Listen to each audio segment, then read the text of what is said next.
All right, let's get this show started. In today's news, Bo Nickal reveals he was offered to fight Robert Whittaker. As most of you already know, Whittaker was set to fight Khamzat Chimaev as the main event for the UFC's first ever card in Saudi Arabia on Sunday. But Boris had to withdraw due to a serious illness.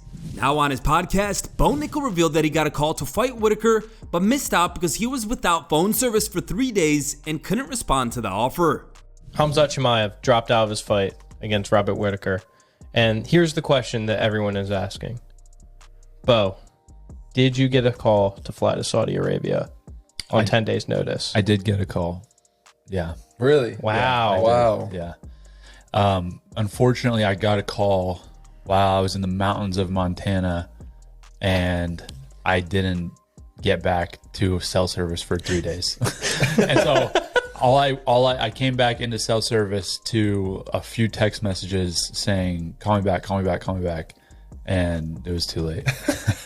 I was like, okay. That's crazy. Yeah, yeah. So I'm glad you were out of cell service. I know, yeah. I'm like, and I'm not gonna like disclose numbers, but they were up there. Wow. Yeah. Yeah, I'm sure. But it was like, it was just too late. I couldn't even really consider it because they had already kind of figured everything out the way they were going to do it because I was gone. Jiri Prochazka posts new training footage.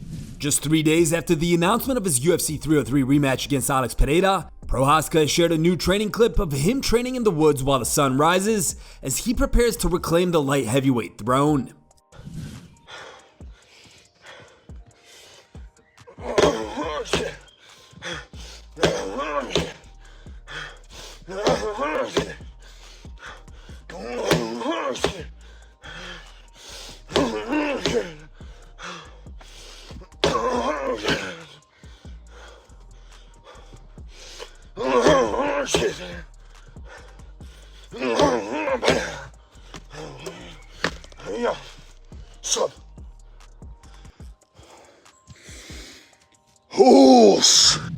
Alex Pereira talks about what's next after UFC 303.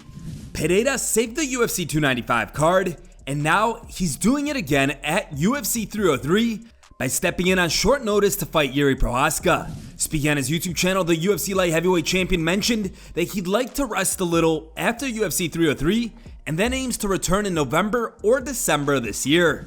Requesting a mere 5 months off for rest and then being willing to fight again in 2024 is a rare and pretty damn legendary commitment. Existe a chance ainda de você, se fizer uma luta sem se machucar, às vezes conseguir ainda lutar em agosto, ou isso daí já está fora de cogitação? Não, acho que agora vai ser muito, né? Muita coisa, né? Eu fazer uma luta, focar nessa luta. Eu não sei o que acontece depois, mas também quero descansar um pouco, né? E eu tenho um tempo aí para lutar até final do ano, até dezembro, não sei, né? Novembro, dezembro, né? Quem sabe aí no Madison Square Garden de novo, que é um lugar que, eu me sinto muito bem. Então, dá tempo aí de... Eu tinha dúvida, né? Se eu fizer essa em agosto, e eu queria fazer uma final de ano, mas agora é possível, né? Agora eu coloco em mente que dá pra fazer, porque eu tenho um tempo pra isso. E sim, a gente tava conversando a respeito, né, de agosto, aqui na Austrália. Iria adorar, né, tá lutando aqui. Eu vi o carinho do público, né, o carinho dessa galera. Então é um lugar pra mim lutar aqui um dia. Se não vai ser agora em agosto, eu quero, né, lutar aqui, porque o carinho dessa galera aqui, não tem preço. Pereira also proudly posted his latest accessory, a Poatan chain necklace.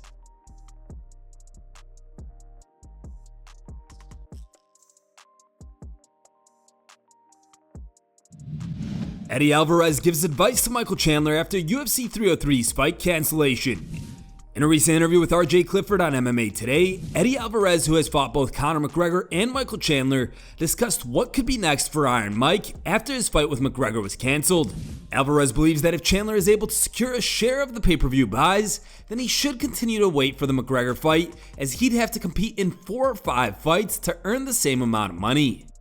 Well, look, it depends on his contract, right? Depends on his contract. If he's not able to share in the pay-per-view buys, then yeah, you just move on. But I would guess he's getting a share in the pay-per-view buys. And if that's the case, I would say someone like Mike Chandler's probably making like $700 a fight, right? Maybe $700 or $800 flat to fight. Then his only way to make more than that and make any sort of retirement money is to be able to get the share in the pay-per-views. If he shares in the pay-per-views and the pay-per-views do, like, let's just say they do $1 million, his bonus on $1 million is going to be somewhere around, he'll get his 700, his original 700, and he'll make like an added $2 million to that. Probably. So he'd have to fight 3 or 4 times to make what he'd make in that one fight. So when people are saying, oh, he should just fight or he should just do this, he's kind of, the smart thing to do is fight as little as possible and make as much as possible. And he's doing that. So with one fight, if he's sharing in the pay-per-views, he may make like 3 million plus for the Conor fight. You know, he'd have to fight and win 4 or 5 times to do that. That would take like 2-3 years. He's doing the right thing, preserving himself, fighting less, making the most. Hopefully it works for him. Javier Mendez gets honest on Khabib's cornerman work. It's no secret that Khabib gets involved when it comes to cornering fights. UFC 302 was no exception. Nurmagomedov took issue with Islam Makhachev for seemingly playing Dustin Poirier's game at times during their 155-pound title fight. Speaking in a recent interview with the Schmo, aka head coach Javier Mendez admitted he feels Khabib could use a bit more seasoning as cornerman, saying Khabib's actually become a great coach and a great cornerman, but he needs to work on the cornering. He's great at game planning, he's fantastic at game planning, but we need to work a little bit on the cornering, just a little bit. He needs to master the corner though. We still need to work the corner because he goes a little crazy on there. Up and down, slamming on the table. I told him, calm down, calm down. He gets really amped up. I mean, he loves fighters so much, his brothers that, you know, he puts everything onto that fight when he goes. I forgot what it was like to have him in the corner. It's kind of crazy. Dustin Poirier clowns Conor McGregor and Michael Chandler. Poirier appears to be recovering well from his submission loss to Islam Makhachev at UFC 302. This morning, Poirier jokingly wished his so-called children a sarcastic Happy Father's Day. He released a photoshopped image of Conor McGregor and Michael Chandler sitting on his knees with a caption that reads, Happy Father's Day. McGregor also released a photo for Father's Day showing off his new look after the scrapped UFC 303 fight against Chandler.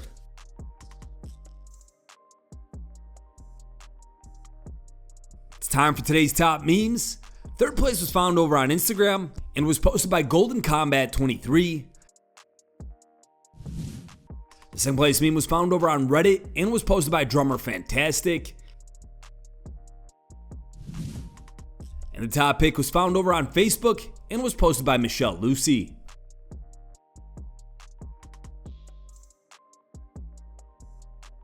Thanks for watching. If you like the content, smash that like button and don't forget to subscribe to stay in the talk.